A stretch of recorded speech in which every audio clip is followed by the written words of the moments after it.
Namo Sayang Budaya, Namo Budaya. Di sini saya akan membacakan tentang Kerajaan Bali. Sejarah. Kerajaan Bali berdiri sekitar abad ke-8 hingga awal abad ke-14.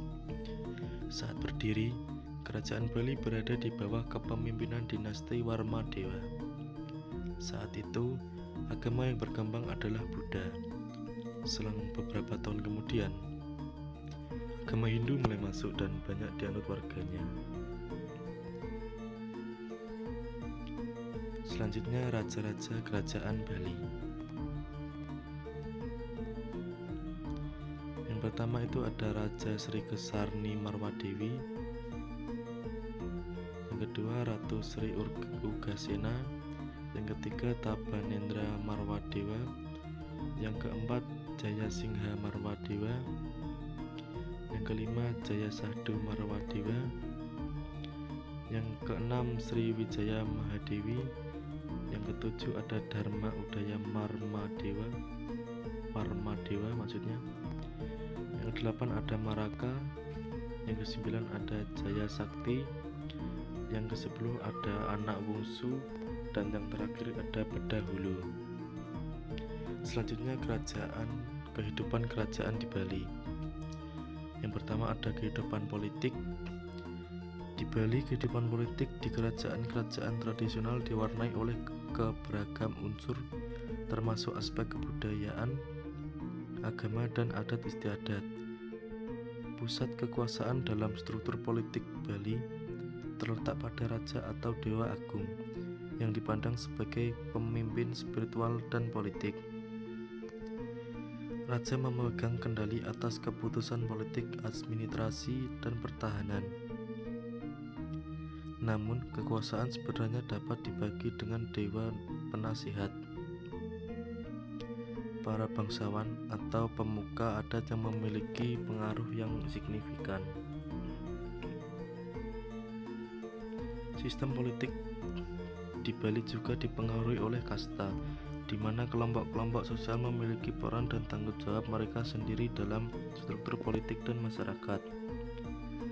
Selain itu, ada juga peran penting yang dimainkan oleh para pendeta dan pemimpin keagamaan dalam mengarahkan kebijakan dan tindakan politik.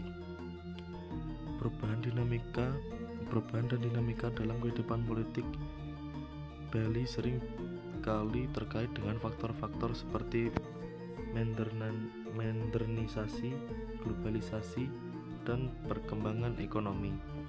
Meskipun demikian, nilai-nilai budaya dan tradisional masih sangat kuat di Bali dan sering kali menjadi landasan dalam pengambilan keputusan politik. Yang selanjutnya ada kehidupan ekonomi. Di zaman kuno, kehidupan ekonomi di Kerajaan Bali sangat terkait dengan sistem agraris. Pertanian menjadi kegiatan utama dengan padi sebagai tanaman utama yang ditanam. Sistem irigasi yang canggih memungkinkan pengairan sawah yang efisien, memungkinkan petani yang produktif di pulau yang relatif kecil ini. Selain petani, pedagang juga berkembang di Kerajaan Bali. Pulau ini terletak di jalur perdagangan maritim yang penting di Asia Tenggara, sehingga memungkinkan Bali untuk terlibat dalam perdagangan barang seperti rempah-rempah, kopi, dan kerajinan tangan. Selama berabad-abad, Bali juga terkenal dengan kerajinan tangan yang berkualitas tinggi seperti ukiran kayu, tenun, dan perak. Kerajaan Bali dulu menjadi pusat produksi dan perdagangan untuk barang-barang ini, yang menjadi sumber pendapatan yang signifikan bagi masyarakat. Dengan berkembangnya peristiwa modern, ekonomi Bali telah mengalami perubahan yang signifikan. Sektor pariwisata menjadi salah satu penggerak utama ekonomi, menghasilkan pendapatan dari wisatawan yang berkunjung untuk menikmati budaya alam dan kerajinan khas Bali. Meskipun demikian, petani tetap menjadi kegiatan penting dan di banyak daerah di Bali juga, dan juga tetap menjadi industri utama yang mendukung kehidupan ekonomi masyarakat lokal. Selanjutnya, kehidupan sosial budaya. Kehidupan sosial budaya kerajaan Bali sangat dipengaruhi oleh nilai-nilai Hindu Bali yang kaya dan kuat, serta tradisi adat istiadat yang telah diwariskan dari generasi ke generasi. Salah satunya ciri khas masyarakat Bali adalah sistem kasta yang membagi masyarakat menjadi 4 kasta utama: Brahma atau pendeta, Ksatria atau bangsawan atau pejuang, Waisya atau pedagang atau petani, dan Sudra atau buruh.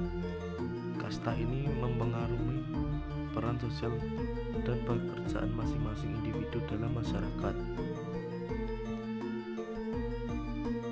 Selanjutnya, kepercayaan.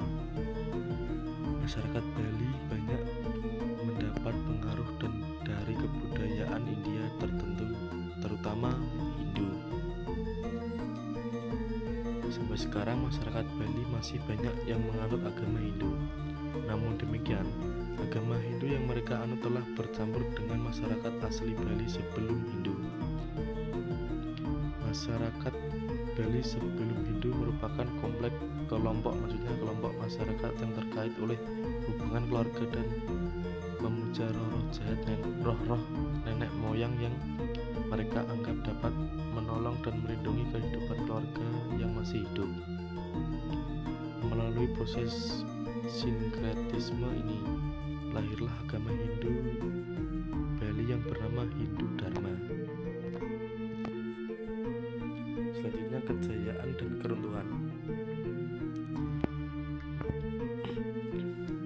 Masa kejayaan kerajaan Bali mencapai puncaknya pada masa pemerintahan Raja Udayana bersama permaisurinya, dan di mana saat itu kehidupan di sana sangat damai, makmur, dan aman. Keruntuhan kerajaan Bali.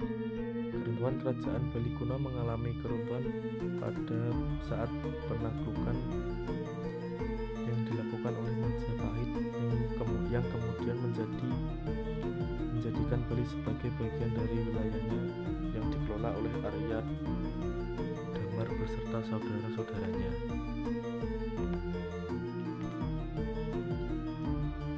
Selanjutnya, peninggalan. Yang pertama ada Candi Padas, Candi Mengening, Candi Wasan, Prasasti Gunung Penulisan, Pura Agung. Sekian presentasi dari saya. Apabila ada tutur kata yang kurang berkenan di hati kalian semua, saya memohon maaf yang sebesar-besarnya. Sekian, terima kasih. Namo Saya Budaya, Namo Buddhaya.